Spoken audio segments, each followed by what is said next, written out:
soul origins reading. Have you got any thoughts of where you might have had past lives on Earth before? Not a test either. Um, all right, okay. So I suppose I'm drawn to Native America for some reason. So the journey that you and I are going to take together, we are I've already accessed your Akashic record and I play it all back to you visually. Other people that do this sort of work don't do how I do it. They literally just start the Zoom call and literally give you the information. I've already done that, but Yeah. we will spend a moment opening the field because we're now together. We'll spend a moment just connecting to each other, connecting to the Akashic records, and that will just allow more information that wants to come through to come through. I'll talk to you about your soul origins because your soul didn't originate on planet Earth. Far from it. You didn't originate, your soul didn't have its first physical incarnation on planet Earth. Normally, I would do one other significant, like off world galactic life. With Mm. you, I've got two because I just had two that came through really strongly. So you're going to get two kind of other lives that didn't happen on Earth. I normally give one significant Earth life. Again, I've got two for you today. So I think that's five, isn't it? Five past lives, including your soul origin. I weave in some astrology. I don't know how much you know about astrology. I'm not an astrology expert, but I kind of add the astrological lens to try and just give a bit of validity, like just validate the stuff that's come through. Oh, God, my ears are ringing like crazy as I say that. Then some people that do this sort of work, they tell you about your past lives and that's it. Like off you go. I don't do that. I kind of talk to you about the past lives, and then I kind of show you things that you could do to kind of integrate it. And I've also pulled a card for you as well, just to kind of give some additional information other than the stuff that I've just channeled. I've got my little cat. My little cat, Joy, look. They normally make a, I've got two, they normally make an appearance. Um, there'll be time at the end for questions. There'll be time at the end for chat. Um, and then it's been recorded. So I think I put this in the covering email to you. By all means, jot stuff down. Don't. I'm not telling you don't write anything down. What I try and encourage people in these sessions is because you're getting recording and all the visuals you see, I send to you as a summary afterwards. Try not to write too much stuff down right now because you can come back to recording. Try to use this time to kind of really take in what we're talking about and ask questions. Um, so we are literally now about to make a start. Have you got any questions before we start? And if you No, have, no, I just you want to know. can. I'm Yeah. yeah, I'm excited. What I was shown from the Akashic records was your soul did originate in Lyra. I'll talk you through the incarnation. I'll talk you through how it shows up for you today, and you'll know it will either resonate with you or it won't. What I would say, the tall white Nordics that you've heard about, I believe this is just more information for you. The tall whites, I believe, are either Pleiadian. You might have heard of the Pleiadians, or they're also a race from the Hyades. But whether the tall whites that you've heard of are Pleiadian or from the Hyades, all human type civilizations, whether it's on planet Earth or elsewhere, they all originated in Lyra. And your soul, the Akashic record showing me your soul originated in Lyra. It's the home of human consciousness. It's a beautiful, when you look up to the sky and you can see it from where we are this time of year, it looks like a really small little kite. And it's been spoken about for eons. The ancient Egyptians spoke about Lyra. The Hindus in particular spoke about Lyra or Vega, which is part of the Lyran star system. So Lyra has been known about and spoken about for a really, really long time, from like a history perspective, planet Earth. You had lots of incarnations in Lyra. I'm going to focus on just one today, but there were many. It was a very simple existence. It was very peaceful. It was very harmony, like lots of harmony. It was very kind of linked with nature. Hence, you can see on the screen now there's like beautiful, beautiful green, not particularly built up. Um, this lifetime that you had in Lyra, There was no emphasis on anything like status or achievement. It was very harmonious, like I said. The particular planet in Lyra that I was shown that you had your first incarnation was a planet called Avalon. And you may well recognize the name Avalon from Glastonbury because Glastonbury is sometimes called Avalon.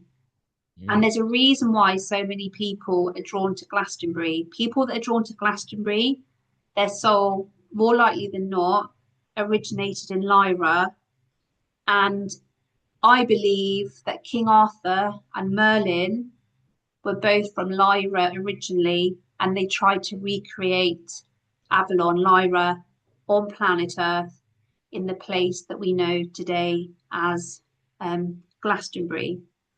It was a very heart-led civilization, and I guess that's why you might have heard of Glastonbury being called the heart chakra of planet Earth. I don't know if you've heard that before, but people refer Yeah. to it as the heart chakra.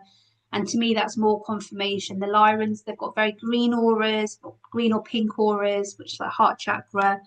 And I believe it's not a coincidence. The heart chakra of the world is Glastonbury, which is kind of was intended to be Lyra on Earth right now. Um, there's not much to talk about in terms of what your soul did during this incarnation. We're going to kind of go into that in a lot more detail in the following lives that I've talked to you about. But you'll see in the imagery, you'll kind of see towards the background, like starships, planets being destroyed. You were on Lyra when something called the Lyra Draconian Wars broke out. I don't know how much have you heard about the Lyra Draconian Wars. Have you read up on them? Not much, no. Literally just like one chat GPT Right. back and forth. That was literally it. I can't remember it really. Okay, so this might be a little rabbit hole that you go down. So there's lots of content out there. There's loads of YouTubes on the Lyra Draconian conflict. So what happened was like humans as we know them, we all started off in Lyra, home of human consciousness. Like I said, there were lots of different planets. Ellie's soul started off in Vega, which is part of Lyra. You started off in Avalon, and for a long, long, long, long time, harmonious, wonderful, civilized, like wonderful world, like no war. It was wonderful. One day the Draconians turned up. So they come from the Draco constellation, which is pretty close to Lyra. And they turned up. This is very Star Wars. They saw the planets. They saw all the resources the planets had. They wanted them. They turned up. They kind of implied they were there peacefully. They implied they wanted to work with the Lyrans.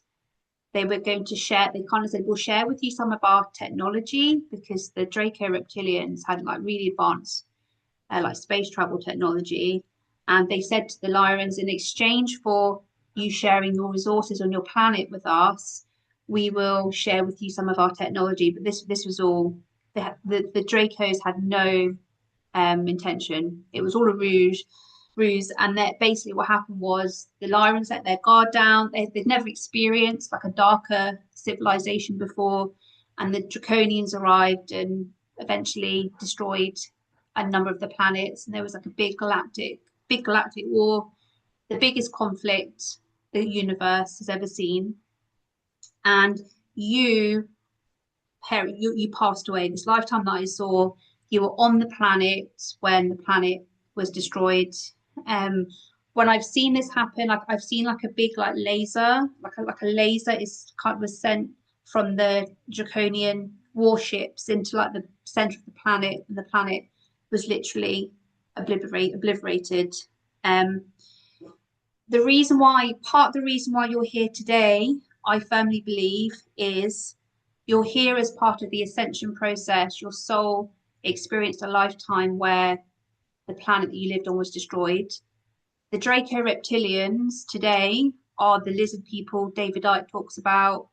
Um, People talk about their whole family being lizard people. They still have a massive control over Earth right now. This whole 3D, the whole government corruption, the elites, it's very much Draco reptilian agenda led. So part of your mission is you've been here before, you volunteered, to help Earth kind of this time shift it.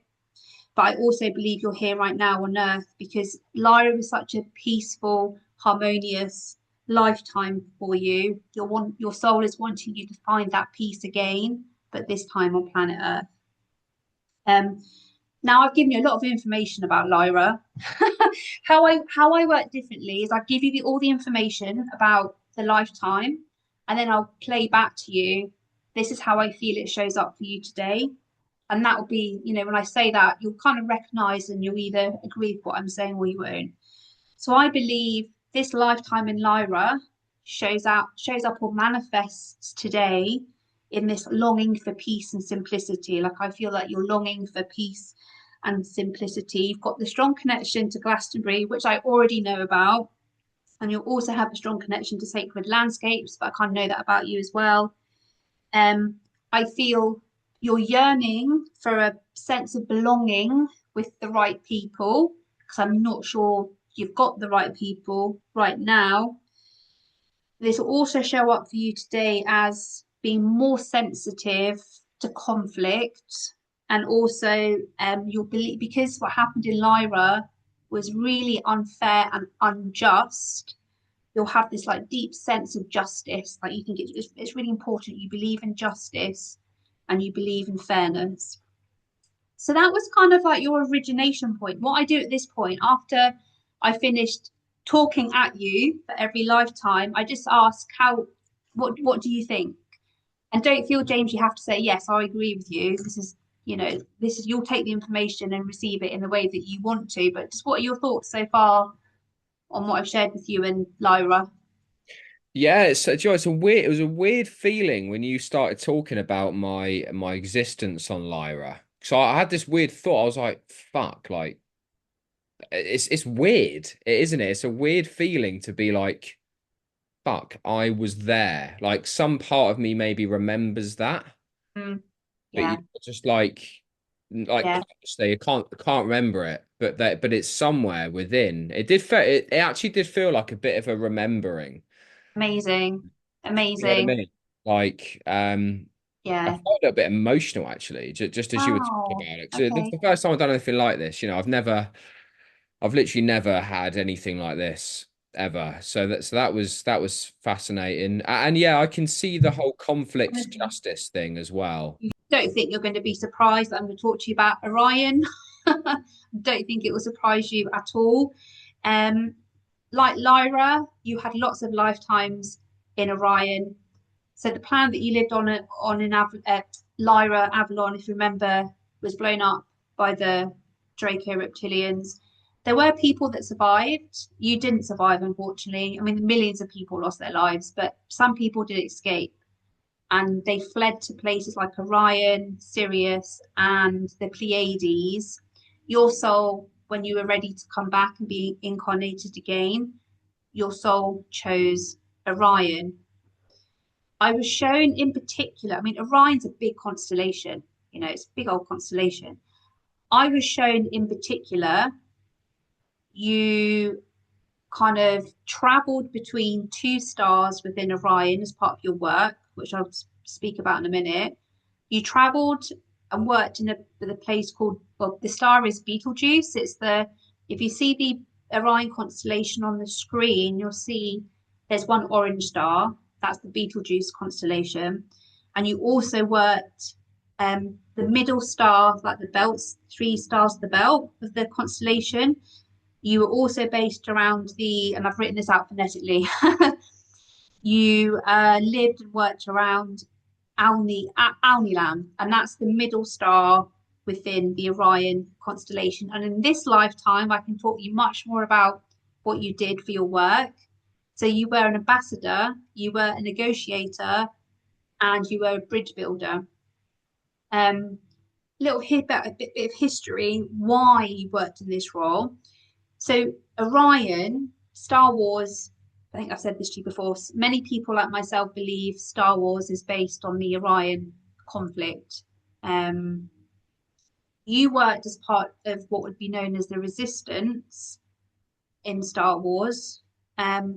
Within the days of Orion, it was known as the Black League Resistance. So the After the Lyra Wars, the Draconians then moved on to Orion, and they tried to do what they did in Lyra to Orion as well. There was lots of conflict. This dragged out for a really, really long time.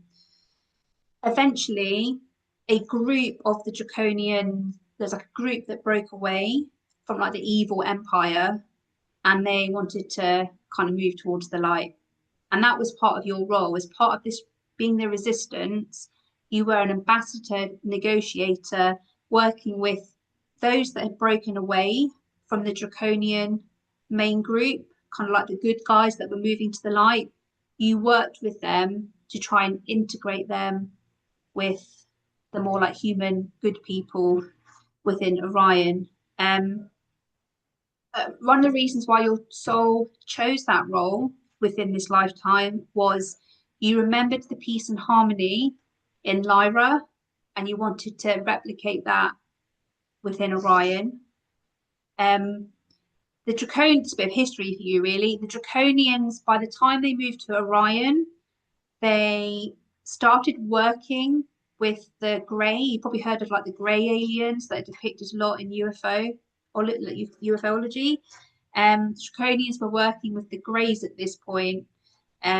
But you, like I said, you worked with this breakout group of Draconians that had started to see like the error of the ways of their civilization, and you worked with them to integrate them into kind of your more peaceful civilization. That was my cat that just sneezed. If you heard that. And then I was shown lots of traveling around, like I said, within this incarnation by spaceship across the two different stars within the Orion constellation. I was shown the spaceship that you were traveling on was caught up in a battle. And unfortunately, the ship, this is the second time you were literally blown up. The ship that you were on kind of was like blown up. How this lifetime will show up for you today is I do feel very strongly you are a natural mediator. I think you're able to see things from multiple perspectives. I think you're able to see the potential in others, particularly the potential in others that may be deemed lost. There's no hope for them. I do think you see the potential. This lifetime, I feel, will show up today as you're drawn to diplomacy over conflict. You're able to communicate and express different and opposing points of view. And as a child, particularly all the space travel that you had, I feel as a child you would have had dreams, or you'd have been like really fascinated with like space, stars, spaceships. You may well have had like dreams as a child, and you may have like dreams today, like in your dreams you're on a spaceship and you're traveling through space. The last thing that I'm going to share before I say, ask you what your thoughts are, the lifetime you had in Orion really started to kind of demonstrate your dharma. Dharma is the Sanskrit word for purpose. We all have gifts, we all have unique gifts. And I do feel very strongly your unique gift, your soul speciality is you're able to connect, you're able to bring people together, and you're able to connect groups that just would never either communicate with each other, or they have had conflict, or there's not harmony with them. That's what I feel very strongly in terms of your kind of your skill set and the gifts that you have. What are your thoughts on Orion? Yeah, wow. It's interesting how that's twice that I got blown up essentially, isn't it? Oh yeah, I think that the mediator thing is really strong actually within okay. me. Funnily enough, I took you know the Myers-Briggs tests where you get like ENTJ or Oh, what INF. were you? Yeah. I was the mediator. No way! I I actually couldn't have was. known that about you, James. I couldn't have known that about you. I actually was. I'm an INFP mediator. So that is fascinating. And yeah, to be fair, that the whole I don't often, in fact, I don't think I've ever dreamed about spaceships. Okay, Um, fair enough. but yeah, but yeah, that's kind of that's how I felt when you spoke of all that. And so on this screen here, is that are they the draconians there with the spiky heads, and then that's the grey? Yeah, they're the lizardy, they're the lizard type. They're grey. You're the figure in the middle. That's you. That's kind of your, yeah. That's be you there. I wish I was that good looking. Bloody hell, he's got a full Oh, head of hair. yeah. I just like the visuals. Like, normally people would just do this, and it's just like you and I talking to each other on the big screen. But what I like, and what I also like about the visuals is there can be no accusations later on. Well, you only told me that because I told you something else beforehand. It's already done up front, so I can't, either you'll take it or you won't, sort of thing. Yeah. Wow, that mediator is really, that's such a specific word, isn't it? Yes, Right, absolutely. right, okay. Um, let's move on to, unless you've got anything else you wanted to add, let's move on to the next one if you're Let's happy. move on. Yeah, yeah, happy. Okay, Sirius. I'm going to talk to you about Sirius. Sirius is the brightest star in the sky. It's a really bright star, very close to the Orion constellation. Ellie had lives in Sirius. I've had lives in Sirius. Every time I look up at the sky, no matter what time of year, where I am, I always see this massive, massive star. I'm going to press you, or maybe think I'm showing off now with my knowledge of Sirius. So, what looks like one big star from Earth is a binary star system. So, it's two stars, but because they're so far away, it looks like one big star. Sirius A, Sirius B, and you did have incarnations on both, but the lifetime that I'm going to talk to you about today was a lifetime in Sirius C. I think if you were to go away and read up on star seeds, if you haven't done so already, I feel you'll be very drawn to Sirius. I think you'll read a description of a Sirian star seed and you'll be like, oh yeah, I can really, really take that. Because that's how important these lifetimes were. And they had a real impact on your soul in Sirius. The lifetime that you had, don't let this word, it won't freak you out because I'll give you a bit of context, but it was part of the Anunnaki civilization. Um, I think the Anunnaki get a bit of a bad rep, if I'm being really honest. I think the Anunnaki did some amazing things on planet Earth. But when you had this lifetime in Sirius C, it was very early on during the Anunnaki civilization. And the Anunnaki civilization is actually a hybrid civilization. So it was like humans and there were these like remember I was telling you about the last lifetime in Orion, there was like breakout more positive group of draconian reptilians. Well, it was eventually the ancestors of that group on on a planet in Sirius C, they kind of like interbred with humans to create what we now know in history as the Anunnaki civilization. Your role within this lifetime that I'm talking to you about, you had a really significant role, and it was helping this group, this new group of Anunnaki, it was helping them integrate their huge collective shadow. They had a huge collective shadow because their ancestors were these awful reptilian, Draco reptilian group of people. So they had a lot of like ancestral karma. They had this big shadow to work through, and that was what you did. This was your role within this lifetime. You were a psycho spiritual healer. I'll kind of talk to you about that in a minute. You studied at something called the Syrian Mystery Schools. So I'd love you to go away and read up on the Syrian Mystery Schools. And it was all about working with this group. It was all about working with their consciousness, working with their subconsciousness, using altered states to help them work through the shadow. You'd call it shadow work today. That's what we would know it as. And the kind of closest match, because people, when I talk about their previous roles and different lives, they like to know what's the like closest match to Earth. The closest match would be like a shaman, like somebody like a shaman that we know of right now. And like I said, you were this bridge. You were the mediator in this last life. In Sirius C, you were able to use your skills to help the people that you worked with integrate their shadow. And I'm going to really put this out there now. I firmly believe, James, part of your purpose, I know you're doing the counselling course. I think it's here. I think you're here. One of the big things you're meant to do is shadow work, helping others with shadow work. Um, and yeah, that's kind of what I was shown the lifetime in Sirius. How it will show up for you today is I do feel you have a natural ability to help people face their dark, the bits of themselves they've suppressed, those horrible dark bits of them they've hidden away, their shadow. I feel you have a natural ability to help people not only face that, but integrate it. I know that you're doing your counseling course, but I feel quite strongly that will be like a path towards doing shadow work with others. Um, if you feel called to help people navigate those parts of themselves that they've suppressed, that would be another confirmation to me. This really is part of your Dharma. And then I've written down here, your lifetime right now is, it's not about removing the shadow from people completely, because we can't do that.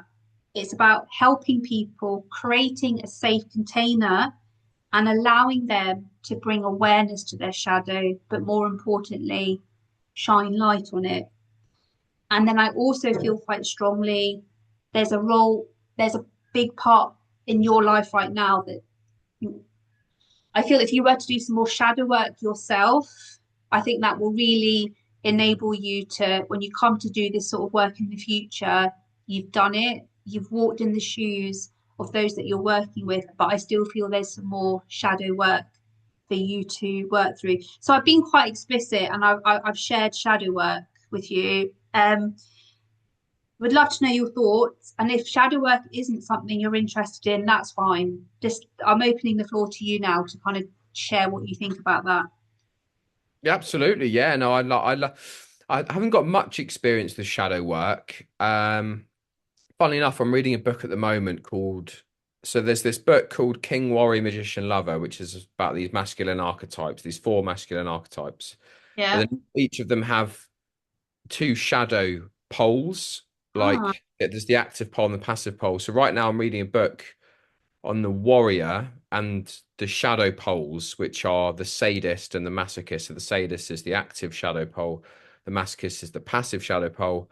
And I can see in myself how I am very like masochist, like passive warrior Mm. archetype. And like I'm reading this book, I'm like, fucking hell, like I need to like do this more. Like, do you know what I mean? And I think it is shadow work, it is a form of shadow work, is and then to try and harness the archetype in its fullness, Mm. to unlock that warrior archetypal energy ultimately. So yeah, so ultimately I need, firstly, like you said, do that myself more, more shadow work on myself, and then I'll be able to Yeah. help others do the same. Um, Yeah. Yeah. yeah, And because I was thinking I could be in the future, for example, like a therapist that's kind of using that King Warrior Magician Lover as like a framework to help men or young boys or so, or like young men. what was the name of that book? I captured King Warrior. King Warrior Magician and Lover. That's So interesting. Is there any link to tarot in is it that linked book? to tarot? Because you got the magician and you got the lover card in tarot. I just wondered if there was a link to it. You might not come to it yet. If there is. I don't think they reference tarot in the book, and I don't know much about tarot. So, but Okay. Okay. it was written by a Jungian analyst and a mythologist, so they both were kind of. I mean, I suppose they're quite significant symbols, aren't they? Anyway, the magician and the lover, and then they just Yeah. added obviously the king and the warrior. Uh, Yeah. yeah, Oh wow. I mean, okay, that to me is pretty strong synchronicity. The moment you're having, or the day that you're having this reading, you're reading a book on this big theme that I talk about. So these are all little breadcrumbs.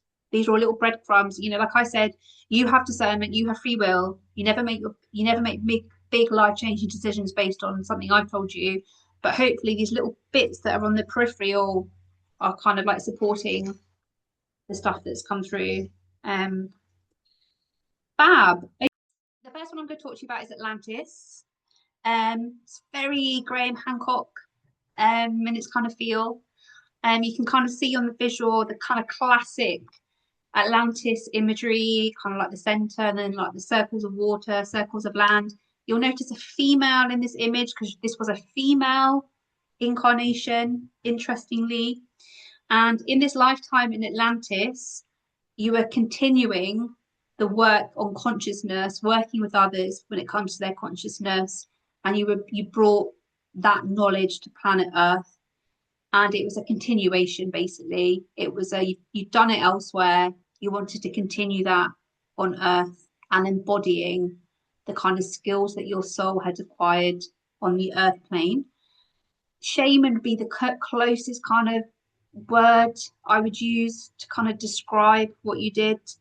Um, you worked primarily with meditation in this lifetime in Atlantis, to achieve altered states. You would work with those, so you'd use meditation with those that you worked with to help them achieve altered states so they could expand their level of consciousness. There was a little bit of plant medicine as well, but it was primarily breath and meditation. Um, it wasn't conventional type healing. It was more about helping people heal, heal within themselves, like inner healing. Mm. Meditation came through so strongly this lifetime for you, hence the image of the lady meditating. And I was shown that in Atlantis, meditation was used to access suppressed memories, access deeper parts of yourself that you've hidden away, release trauma, expand consciousness. And actually, the most important part of the meditation was to enable people to reconnect with their soul. Um, you can see the big waves coming. This time you did survive. You weren't blown up this time.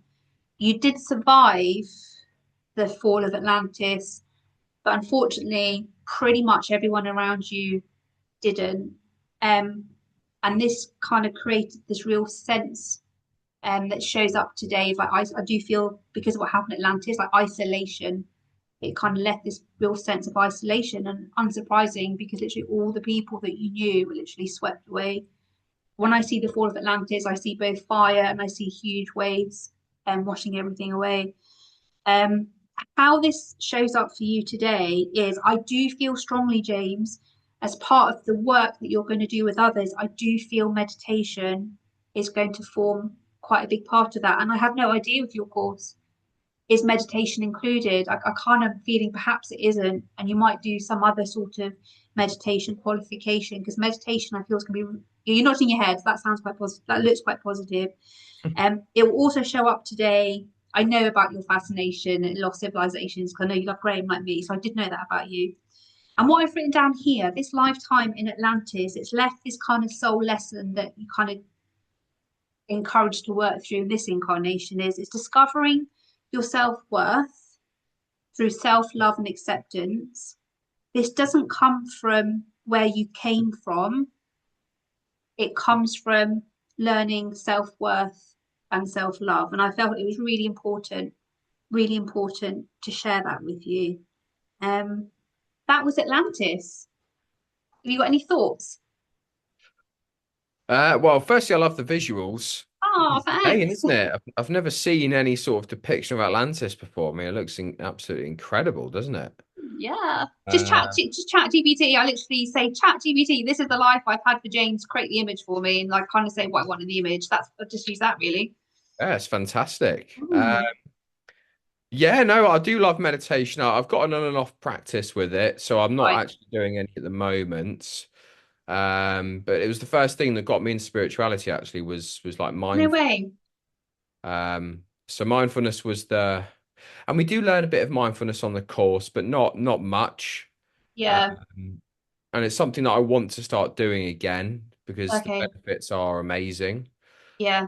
But I just, yeah, it's like a habit, isn't it? Like sometimes you go gym, sometimes you don't, sometimes you meditate, sometimes you don't. And I'm just in a not meditating phase at the moment. Okay. Well, that's going to come up. I think I've got a little ritual for you at the end, and the ritual is meditation. So, yeah. Okay. Okay. Fabulous. That was Atlantis, and the last one, you have no surprises, Native America. Um, Oh. I was shown, and the great thing about Earth Lives is you can do a bit of research. When I get the information, I am able to do a bit of research a lot of the time, and like is what I channeled through the Akashic Records. Does this all add up? So I was shown It was during kind of the earliest days of the settlers arriving within America.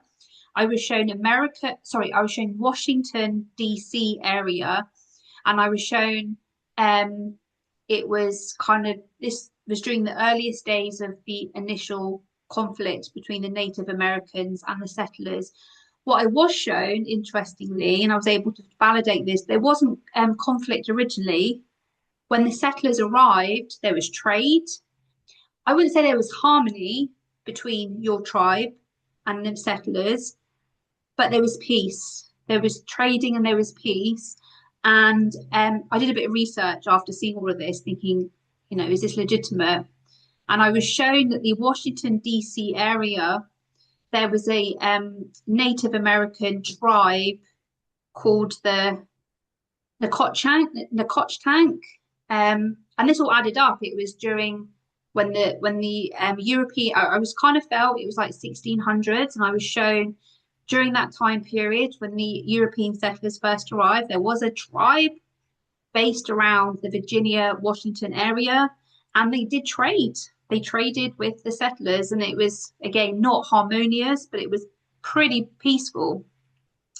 You said something about the book. Was it The Last Life? I think it was The Life. No, it was The Last Galactic Life, I think.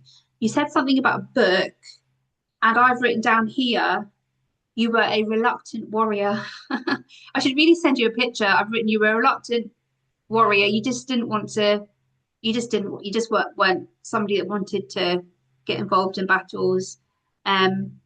Unfortunately, what happened, there had to be battles eventually, because the settlers, they were taking more of the land, they were taking more of the resources, and your tribe had to defend themselves. They had to literally defend the territory. And I was shown that you were technologically unmatched. That's what I was shown, which would make sense, I suppose, because the settlers arrived with their muskets, and the Native Americans had bows and arrows and that sort of thing. I was shown, you can see the figures holding onto their shoulder. I was shown that you were shot in the shoulder by a musket, I suppose. You didn't die straight away. The wound became infected, and eventually you passed away.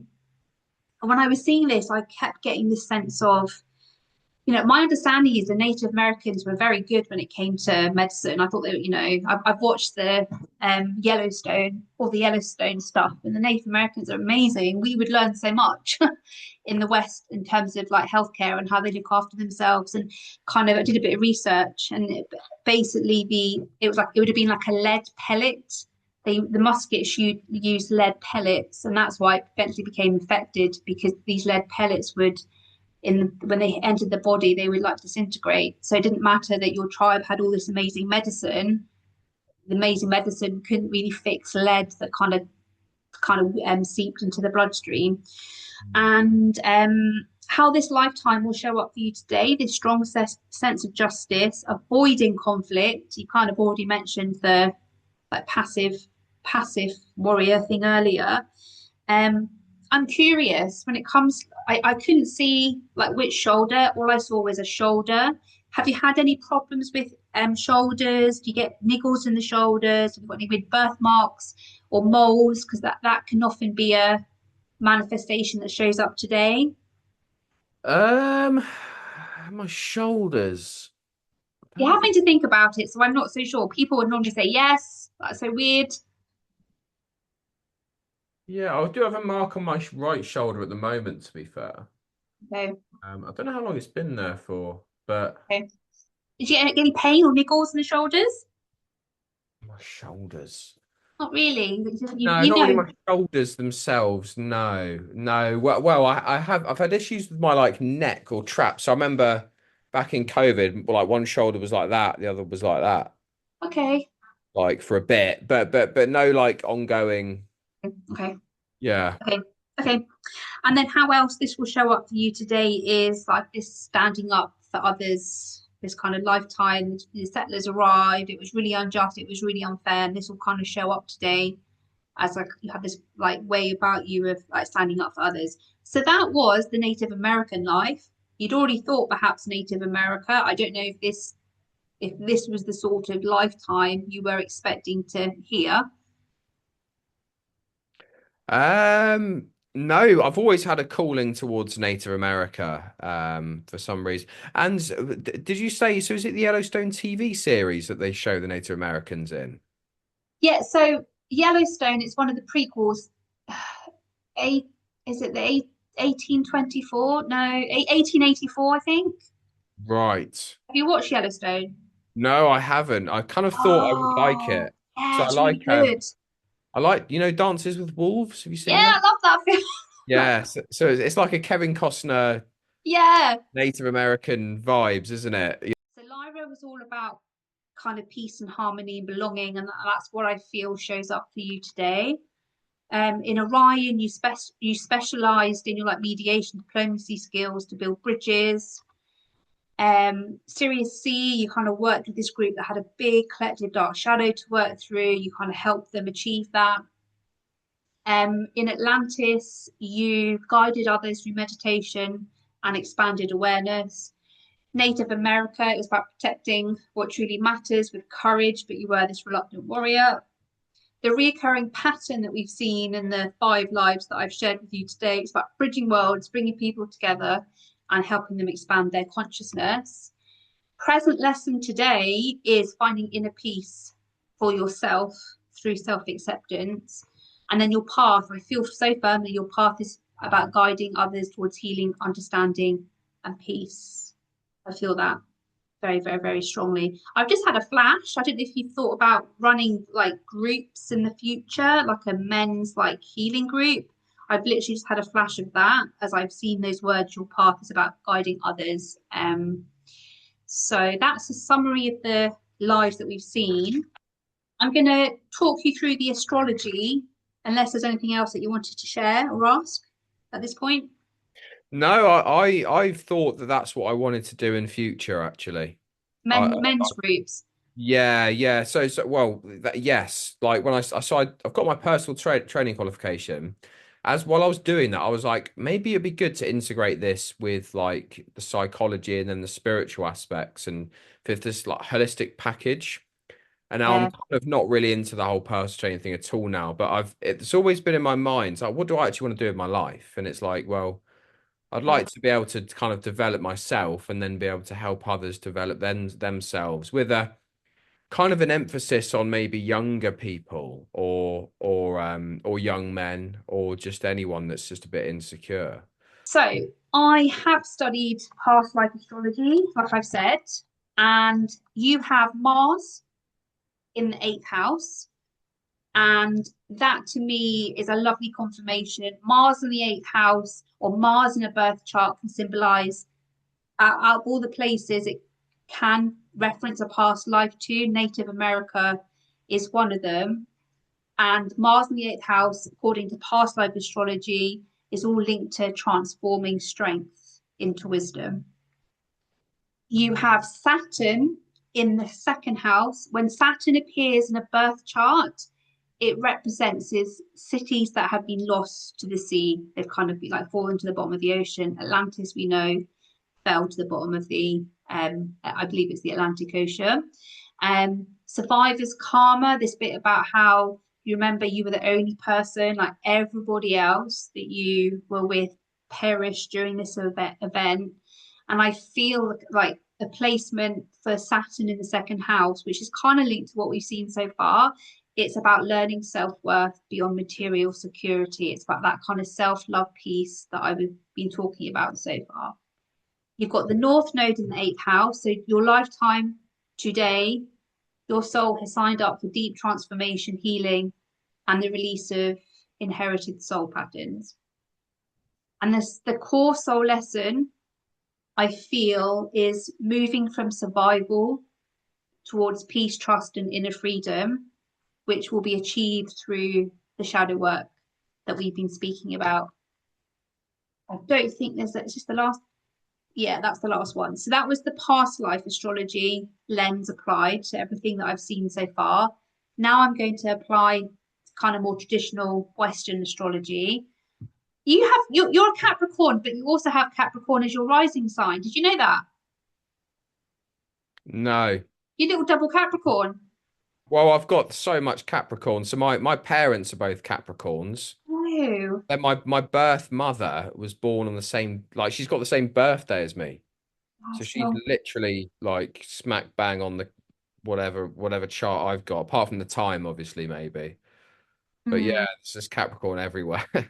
Capricorn everywhere. So that will show up as like quietly determined, dependable, and here to build something meaningful. So I've already spoken to you about the shadow stuff, but as we're together now, we've had the conversation about the kind of men's circles and the men healing work. So that would support that your chart shows that you are here right now to build something meaningful. Your moon is in Cancer, and when a moon is in Cancer, it shows you're a natural counselor and peacemaker who thrives through deep supportive relationships. And we've seen that in your past lives, like the Orion, the Sirius, the people trusted you to enable them to kind of work through their shadow. Um, you've got a really strong first house. So you've got Sun, Mercury, Jupiter, Uranus, and Neptune all in the same house. Um, and that represents somebody who has natural leadership, because you do have natural leadership abilities. And I used to always think a leader was had like a the spiritual guru sat on their mountain looking down at the little like people below. But that to me isn't leadership these days. Leadership to me is kind of leading by example. Mm. If that makes sense. And it kind of goes back to the integrating your own shadow will allow you to help others to do the same. You have very good intuition. This is the first point I'm going to say to you about your intuition. I don't know if you'd even think of yourself as intuition, but I do feel you have really good intuition. Mm. You nodding? As in, Yeah, yeah, I you do? think yeah, like I've been told, for example, my therapist who feels I'm quite sensitive to energies. Ah, okay. And yes, do you know what? Some things do happen. I just get a feeling like it's going to happen, and then it happens. Obviously, anyone could say that, but I don't know. Sometimes I feel like that, like my feeling on things i- Read read is up on off. some, Yeah, read up on clairsentience. Claire So, sense. so you've Okay. heard of clairvoyant. So a Yeah. clairvoyant is somebody who psychically sees. A clairsentient is somebody who gets gut instinct, just kind of that feeling. So you where your counselor said you're very sensitive to energies. It is really important, James, that you make sure you're grounded because it can leave you feeling very depleted. It can leave you feeling very drained. Mm, You're literally absorbing the energy of those around you, and I suspect by what you've told me, you're clairsentient. You'll actually even pick up. You can even pick up on how somebody's feeling. You'll actually feel it in your body because you're classic empath mm. basically. And then you know I said everything on like one side. That's really rare. Like I was when I put everything into the little tool that I used to churn out the astrological stuff. It was like this is really rare. So yeah, I thought that was really interesting. It supports my kind of feeling around you doing inner work first. If you do that this lifetime, you'll become who you truly are, and then you can share that lived experience to guide others. Like I use this every time I do this sort of work. Most of the time, I say to people, you know, if you've walked in the shoes of those people you're working with, they're going to buy into you. Okay, the last little bit of kind of what I've got to share with you in terms of like the reading before we wrap up is I pulled a card. I don't know if you work with cards. I don't know if you've ever. Oh, you had a card reading once, didn't you? I've worked with. It's a bit dark in my room. Well, it's not Okay. dark. It's just the wall. There's just the light by my window shining through. I've worked with the healing waters. I didn't know what deck to use with you. I've got so many decks. So which one should I work with James with? But I just went with this one. Ellie loves this deck. And the card, I asked the cards, I asked, what's the most important message James's soul wishes him to integrate right now? So everything that I've shared with you, there's a lot of information I've shared with you. Kind of what's the most important thing if you were to summarize all of that? And the card that came through was the Water Oracle, psychic abilities, acting on visions, it's destined. How I read this card is trust your intuition. It's interesting what your you say it was your lecturer, your tutor at college said, um, interestingly, they picked up on your intuition. You do have, you said you get a feeling of something. That's your inner compass, that's your inner guidance, and it will become stronger the more you listen to it. That's like really important right now. It's kind of everything that I've shared with you today. Your soul is really wanting you to start using your intuition. Meditation is the gateway. So you've said that you've had a little kind of having a little break from meditation. I think by reconnecting with it, it's going to reconnect you to your gift. So this will be the intuition, but it's all the stuff that I've shared with you that you did in these previous lives. As I said to Ellie, as I've said to other people that I've done this sort of work with in the past, you don't have to learn from scratch, really. You're remembering, your soul is remembering the stuff that you've done time and time again. You've just forgotten because we're on this earthly plane. We enter the veil of forgetfulness when we're born, but you're not really learning anything new. You're remembering, and that will show up as it will just feel effortless. It'll come really easily to you because you've done it before. Shadow work, the healing you embody on yourself will become the foundation to enable you to work with others, whether that's the individual shadow work that I felt really strongly, whether it's this kind of more collective working with groups. Your purpose is evolving. I know that you're studying this counselling course, but I feel you're being guided more towards helping people soul work in a transformation. But you've kind of already answered that because you said a little while ago you want to integrate the PTing, the counselling, and the spiritual stuff. So it's great that you said that because this is supporting it. I've written down a few extra things. Your Dharma is about gently guiding people to the deeper layers of themselves that they've suppressed. And your unique gift is not only have you and will you do the work, you're able to create a safe environment where people can explore those deepest parts of them that they've suppressed. There's lots of pink and green. If you can see the card on the screen, there's lots of pink and green. Pink and green is linked to the heart chakra.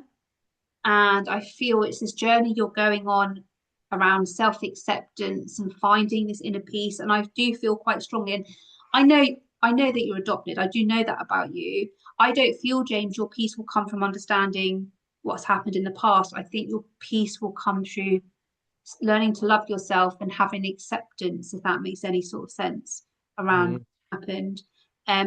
Neptune, we spoke about Neptune earlier. It's in the second house. You're naturally intuitive because you've got Neptune in there. And intuition, so you've spoken about you get a feeling of something because you're clairsentient as well. Intuition can come through to you through your imagination. It can come through your dreams. It can come through symbols. It can just like this inner knowing, just like you just know something. So that was the little card. What are your thoughts? Do you like the card? Does it resonate with you, what I've said? Yeah, it does resonate. Yeah, I do a lot of imagination work actually in my therapy or my personal counseling, and it's something. Do you know what? I don't know if you know Carl Jung. He wrote a book called The Red Book, which is like all his dreams and stuff like that. Oh, I saw the Red Book in one of my dreams about a week or two ago, and I yeah. felt like it was a message from Yes. somewhere to say, Read listen it. to me more. Yeah, or read the book. Or, you know what I mean? Like that, like this is. Do you know what I mean? It's like I need to kind of go into the imagination more. Like Yeah. that's where healing may lie for me as well. So yeah, Always try. that's my thoughts. Always trust, I used to do tarot and I used to do mediumship reading. I used to do a lot of that. And like people are always seeking the answers from outside of themselves. Like so many people, that's why I stepped away from it. Because I can't deal with this. People need to go within. And I always say to people, try like that dream that you had was very symbolic. And I would trust that over anything else anybody tells you, psychically or otherwise. And the fact that you still remember that's really people don't generally remember their dreams, do they? Once they get out of bed. So you remember that. So I think that's definitely your intuition. Hey, so I have poor James. I've literally given you so much information. How I have no idea what the time is because I never have my watch or anything with me when I'm doing these sessions, but you've had a lot of information. Yeah. Some of it will you'll resonate with some of it more than others, which is fine. You might feel emotional, you might feel reflective, and that could go on for a few days because you've been given a lot of information, and you may well receive additional insights through dreams, meditation. So we've this session is like a little portal. It opens up a portal. Your soul is like, right, he's willing now. I'm going to give him so much information. So I don't know if you do journal, just be conscious of stuff that comes up, it rises for you in the imagination, in the dream state over the next few days. Take some quiet time this week, slow down. Any more weird dreams like the red book, please pay attention to that. The deepest insights you'll get won't be from like deep thinking. It will come through meditation, reflection, stillness. It will come when you least expect it. This is how downloads work. I don't know if you've heard the phrase download. They don't generally come when you kind of sit there forcing them. They come like when you least expect it. I've got a little personal ritual for you based on everything we've discussed. I do want you to try to spend 10 to 15 minutes meditating daily. Journal anything that comes through. And there's a little affirmation you can do for yourself is you place one hand on your heart and just say, I trust the wisdom already within me. I welcome peace, I welcome clarity and the courage to follow where my soul is leading. You may remember I asked you to do a little form before today. One of the questions on the form was, is there any specific area of your life you feel drawn to understanding more deeply? You tick 2 of the boxes. I put this at the end of the session just to make sure we've covered everything you asked for, but I don't actually, this is the very last thing I do. I kind of channel everything and then I go back to this little questionnaire, just making sure we've covered everything. So your identity, there's a lot of words there. I'm not going to read them all out to you, but your soul's gone through conflict, it's gone through loss, it's gone through transformation. You've got these amazing qualities as just that bridge. You're very good at helping people explore the deepest, darkest parts of themselves. You trust your intuition. You're very you told me you're sensitive. Well, I've got the words there. Embrace your sensitivity. Recognize your greatest strength comes from this kind of safe environment, this kind of theme around a safe environment that you create just by being your authentic self. And then your soul purpose, I firmly believe it extends beyond conventional counseling. We've kind of discussed it today. I don't need to repeat it. You're here to help guide others, but there's more work you need to do on yourself first to enable you to walk in the shoes of those that you've worked with. I know, right? So what I suggest for the next couple of days is make sure you drink lots of water, get lots of grounding. I put here ground through your feet. Do you know the most grounding thing I think anybody can do is go for a swim. So try to go for a swim today. Just like hum, let everything kind of settle in. Try to avoid heavy spiritual content for 24 hours. Although I have got, Ellie's going to probably hate me. I have got a YouTube channel I think you'll be obsessed with. I'm going to share with you. It's Astral TV and Legends, or Astral Legends and TV. And Okay. it's not like a particularly, it's quite new. I think it's only about 70 videos. It's all about crazy galactic. I don't agree with all of it, but it's all animated. It's all like literally galactic history and Annunaki and emerald tablets and all that. I think you might love it. Okay. Any memories that you have, just let them come gently, like rest your throat, and then journal, especially somatic. I've told you you're clairsentient. You'll feel it in your body. Like your body is this amazing channel for communication. That was it.